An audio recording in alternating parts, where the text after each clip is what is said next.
Jean chapitre 3. Jean chapitre 3, verset 1er. Tu vas lire mollo. Jean chapitre 3, verset 1er. Ah.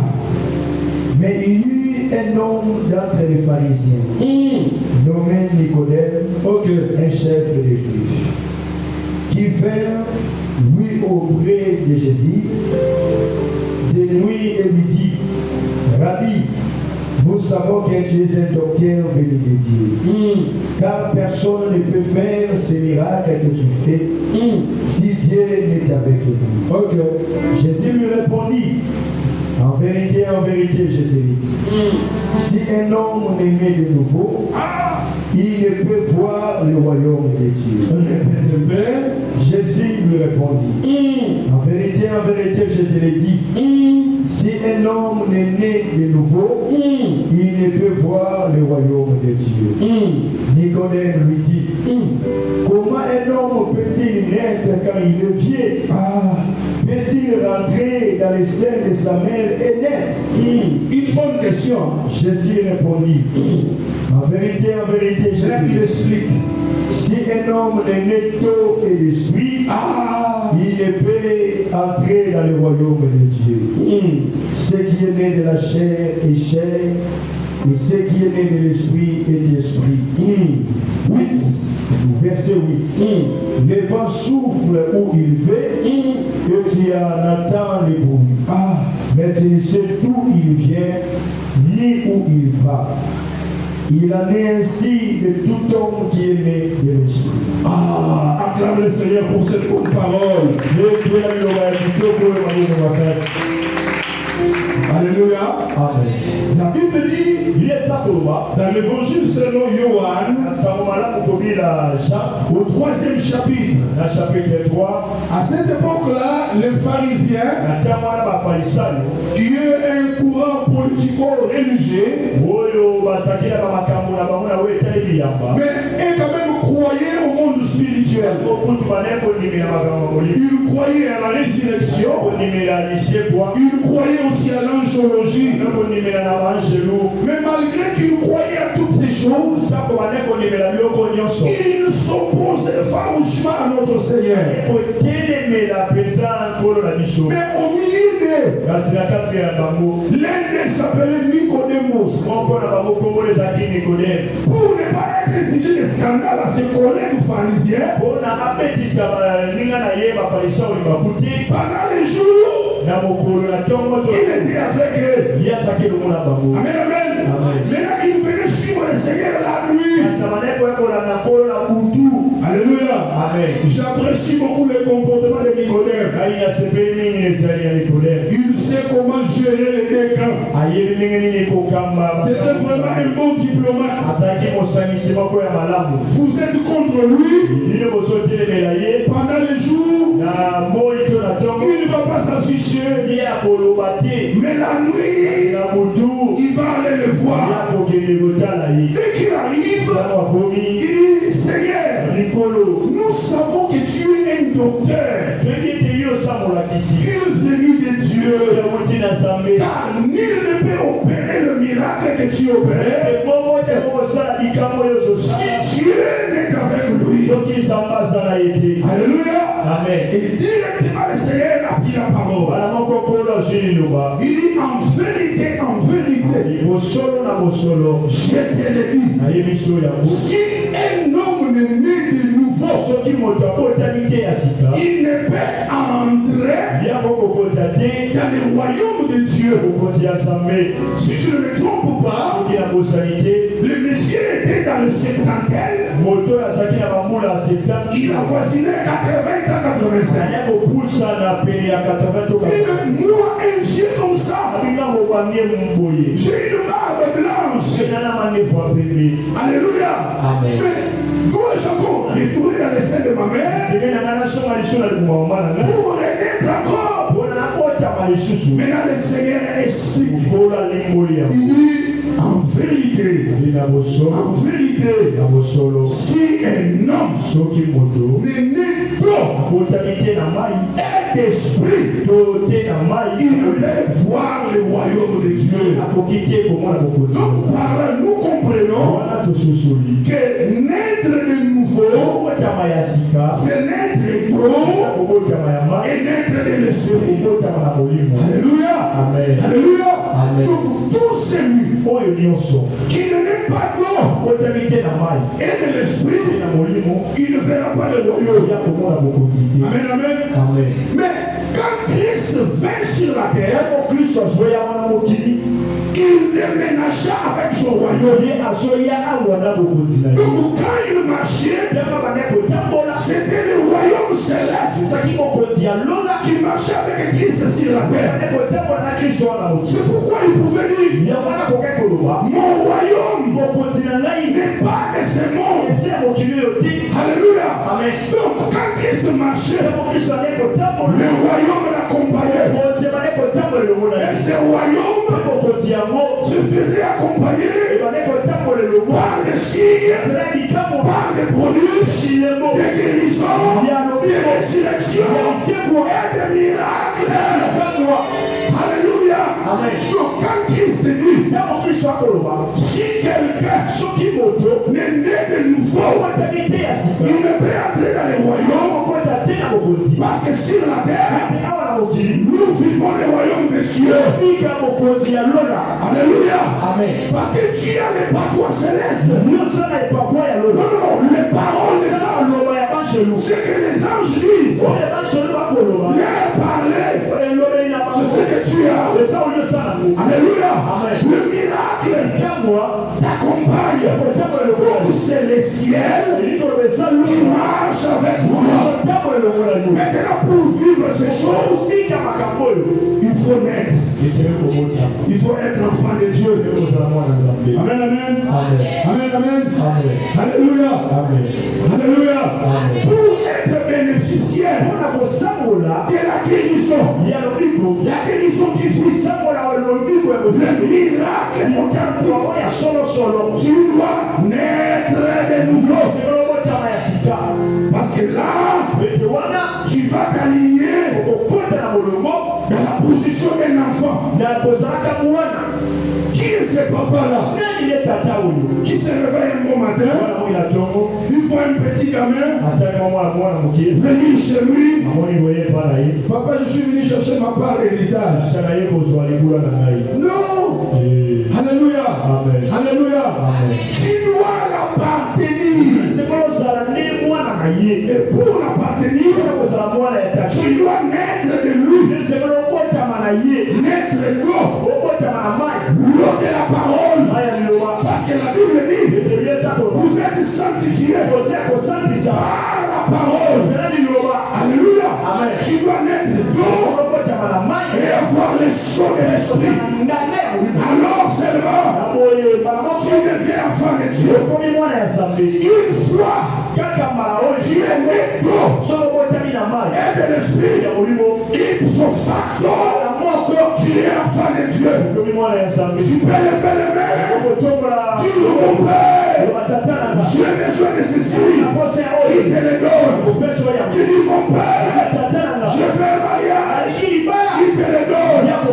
Mais aussi longtemps que tu es encore païen, tu es impudique, tu dois, tu fais toutes les bêtises du monde. Poso bapesio obokele kotambola kinumba libale kufi nzamba kozela obotama ya sika betela nzambe maboko bien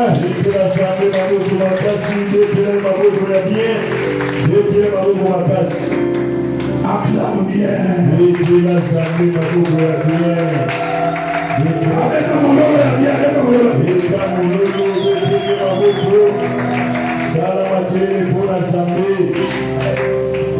Alléluia. Mes frères, ton ancienneté dans l'église n'est pas synonyme de la nouvelle naissance. Peu importe les services que tu peux rendre à l'église, même prêcher comme je le fais, transpirant en grosse goutte là. Alléluia. Ce n'est pas synonyme de la nouvelle naissance. Chanter ici, faire le service d'accueil, modérer Cela n'est pas synonyme de la nouvelle naissance. Alléluia. Amen. Alléluia. Amen. Mais comment naître de nouveau? 1 Pierre chapitre 1er, verset 22 à 23. 1 Pierre chapitre. Cet enseignement, c'est un détonateur pour cette semaine. 1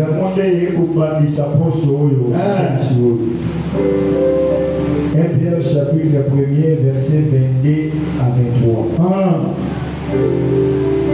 Ayant purifié vos âmes en obéissant à la vérité pour avoir un amour fraternel sincère, aimez-vous ardemment les uns les autres de tout votre cœur.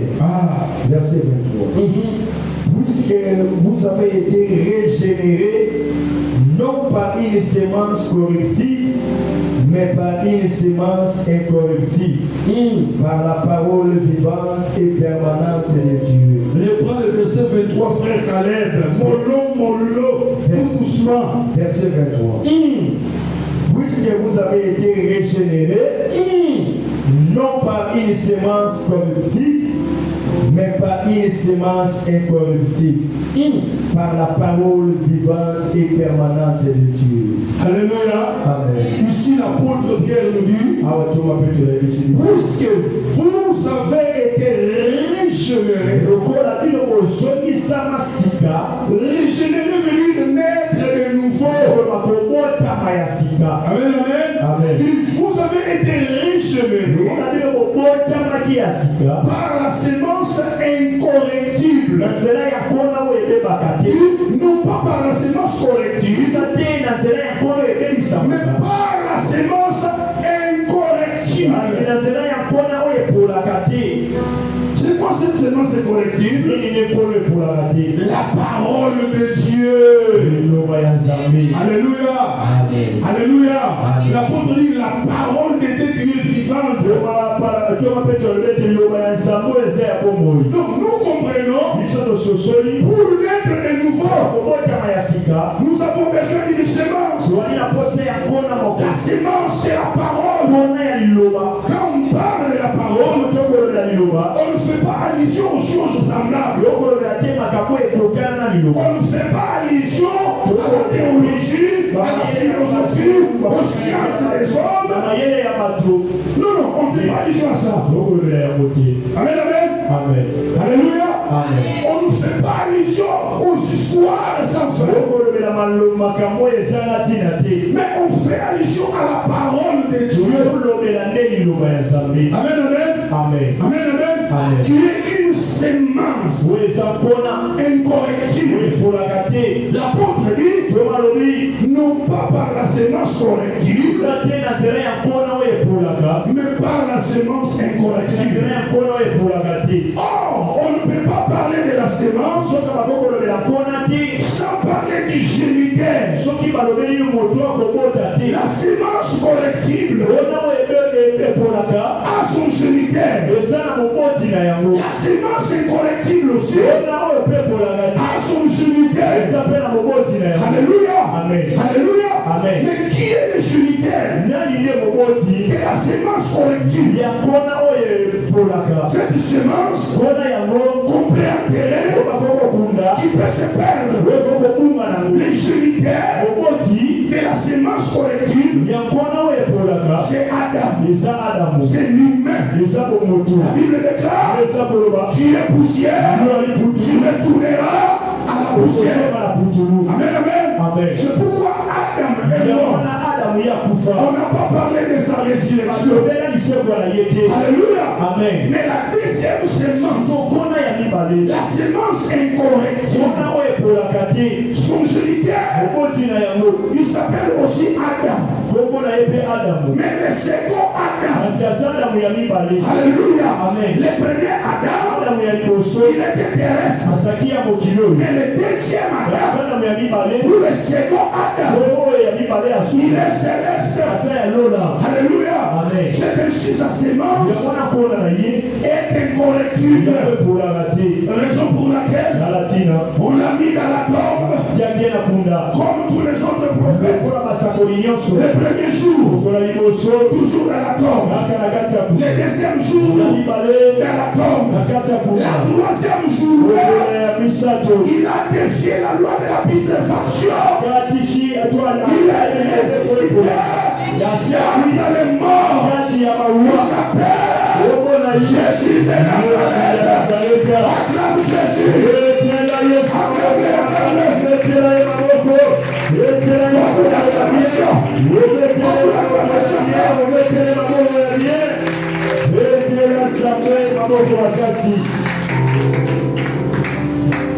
Alléluia. Amen. Alléluia. Amen. Alléluia. Amen. Oui, sa sémence était corrective.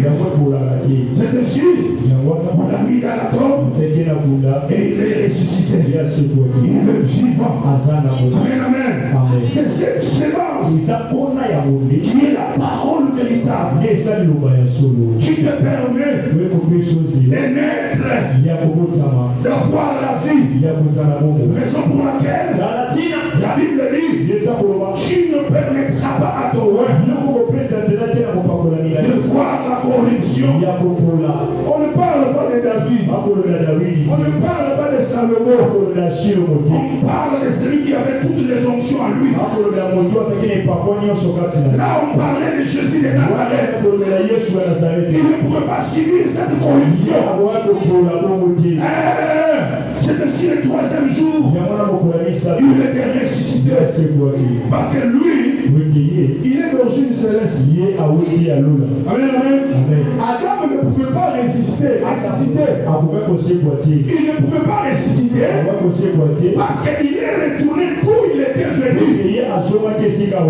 Amen, amen. Dieu a mélangé sa parole avec la terre. Et la terre nous a donné Adam. Il était le mélange de la parole de Dieu et une masse de chair. Alléluia. Amen. Maintenant Jésus, il est le fruit, il est le mélange de la parole et du ciel. Parce que la Bible dit un enfant nous est né comme tous les prophètes, comme tous les hommes.